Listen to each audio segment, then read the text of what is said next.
आज हम सवाल करेंगे 10th क्लास का मैथ का प्रश्नावली 9.1 का तीसरा सवाल। सवाल है, एक ठेकेदार बच्चों को खेलने के लिए एक पार्क में 2 फिसल पट्टी लगाना चाहती है।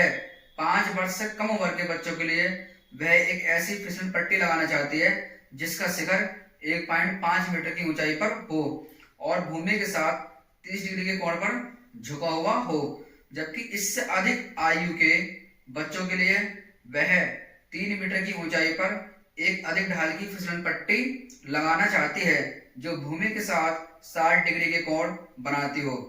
प्रत्येक स्थिति में फिसलन पट्टी की लंबाई क्या होनी चाहिए? तो कोई ठेकेदार है, ठेकेदार 2 प्रकार की फिसलन पट्टी लगाना चाहती है, जिसमें से एक पट्टी 5 साल से कम उम्र के बच्चों के लिए है और दूसरी जो फिसलन पट्टी है वो 5 साल से अधिक की उम्र के लिए हैं।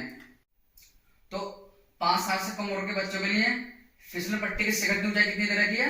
1.5 मीटर।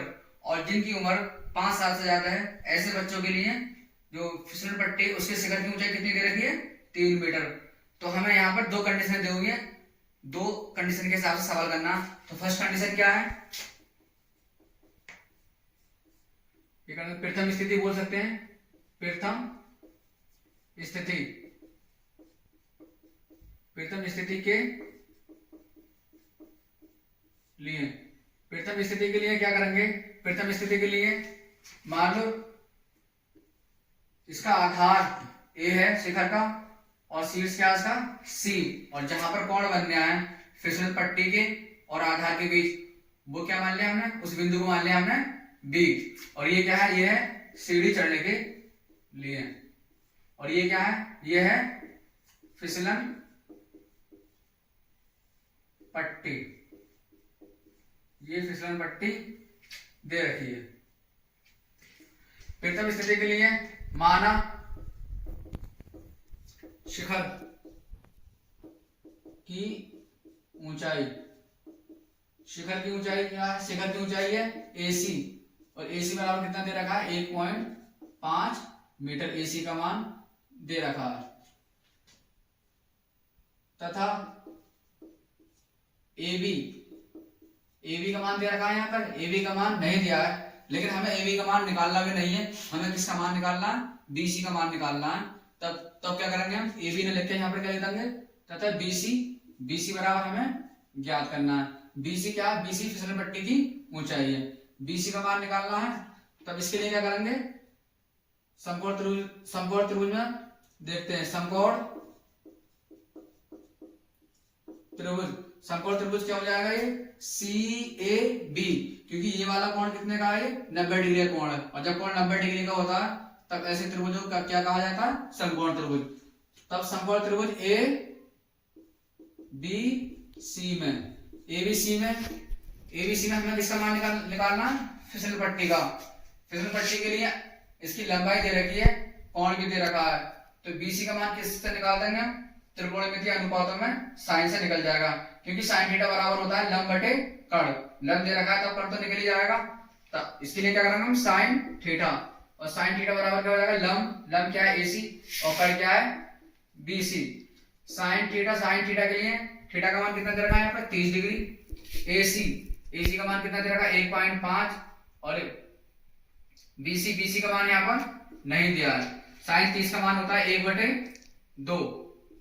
1.5 ऐसे रहेगा, BC बटे में आ जाएगा। अब BC को इधर लेके जाएंगे 1 की गुणा में, तो ये हो जाएगा BC। अब 2 को किसी गुणा में लेके जाएंगे? 1.5 की गुणा में 2 को लेके जाएंगे, क्योंकि जो मान इधर बटे में होता है वो उधर किधर कहाँ पहुंचता है? गुणा में।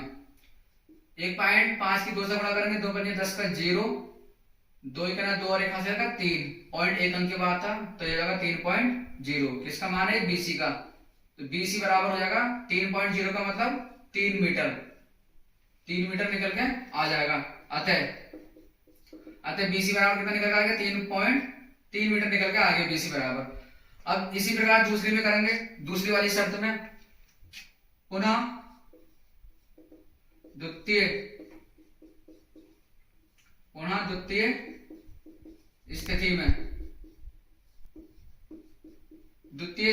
स्थिति में मान लो इसका आधार मान लेंगे यहाँ पर इसका शीर्ष मान ले रहा है P और आधार मान लेंगे Q और शीर्ष क्या मान लेंगे इसका R।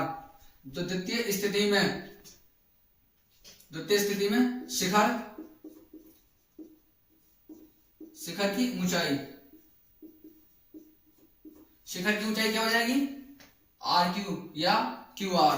तो शिखर की ऊंचाई QR बराबर कितनी दे रखी है 3 मीटर। और फिसलन पट्टी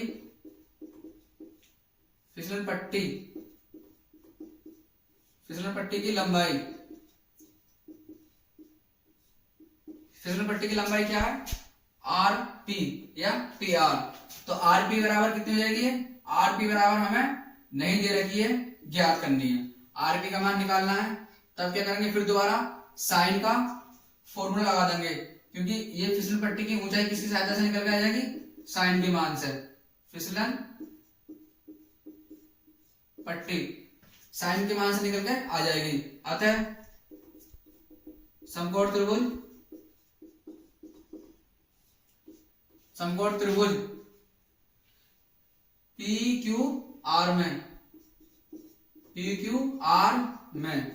साइन का मान कितना दे रखा है 60 डिग्री। साइन 60 डिग्री बराबर लंब कितना दे रखा है 3 मीटर। और कर्ण क्या दे रखा है यहाँ पर? कर्ण नहीं दिया है, कर्ण की जगह क्या लिख देंगे हम RP। साइन 60 का मान होता है √3/2 बराबर 3 और RP ऐसे ही आ जाएगा। अब RP का मान इधर रख लेंगे, इधर बटे में तो इधर गुणा में आ जाएगा। RP बराबर ये 2 किसी गुणा में पहुंच जाएगा 3 की, तो 2 दिया 6 और √3 कहाँ आ गया? ये आ जाएगा बटे में। अब इसके लिए क्या करेंगे, √3 बटे में आ रहा है, इसको खत्म करेंगे। खत्म करने के लिए क्या करते हैं, यहाँ पर √3 है, √3 को खत्म करना है तो जो मान अंडर रूट में होते हैं उन मानों की उन्हीं से गुणा कर देते हैं। यहाँ पर √3 दे रखा है तो √3 की अंश में भी गुणा कर देंगे और हर में भी गुणा कर देंगे। √3 बटे √3। अगर हम √3 से √3 को काटेंगे तब क्या आएगा? 6 बटे √3 ही प्राप्त होगा। इसलिए अब गलत नहीं है, सही है। जिस संख्या से ऊपर गुणा करते हैं उसी संख्या से नीचे भाग कर देते हैं। भाग कर दी, लेकिन हमें काटना नहीं है, हमें इसको हल करना है। हल करने के लिए क्या करेंगे, 6 की √3 से गुणा कर देंगे। RP बराबर क्या हो जाएगा 6 √3 और √3 की √3 से गुणा करेंगे तभी क्या निकल आएगा 3 से भाग कर देंगे 6 को, 3 ही करें 3 दूनी 6 तभी हो जाएगा 2 √3। 2 √3 का मान रखेंगे, √3 का मान होता है 1.732।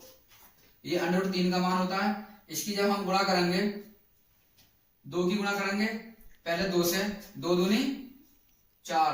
अब 2 की किससे करेंगे 3 से, 2 दिया 6 और 2 की आप किससे करेंगे 7 से 2 सत्ते 14 का 4 और 2 करना 2 और 1 3, तो ये कितना निकल गया 3.464 मीटर। ये किसकी ऊंचाई निकल गई है? फिसलन पट्टी की, जो 5 साल से ज्यादा उम्र के बच्चों के लिए है, जिसका शिखर 3 मीटर है। RP बराबर क्या हो गया? अतः RP बराबर 3.464 मीटर। अब हमें ये बताना है इनमें से कौन सी फिसलन पट्टी की लंबाई ज्यादा होगी। तो पहली स्थिति में जो फिसलन पट्टी की लंबाई है, जो 5 साल से छोटी उम्र के बच्चों के लिए है, उस फिसलन पट्टी की ऊंचाई कितनी है? उस फिसलन पट्टी की ऊंचाई है 3 मीटर। ये कितनी दे रखी है?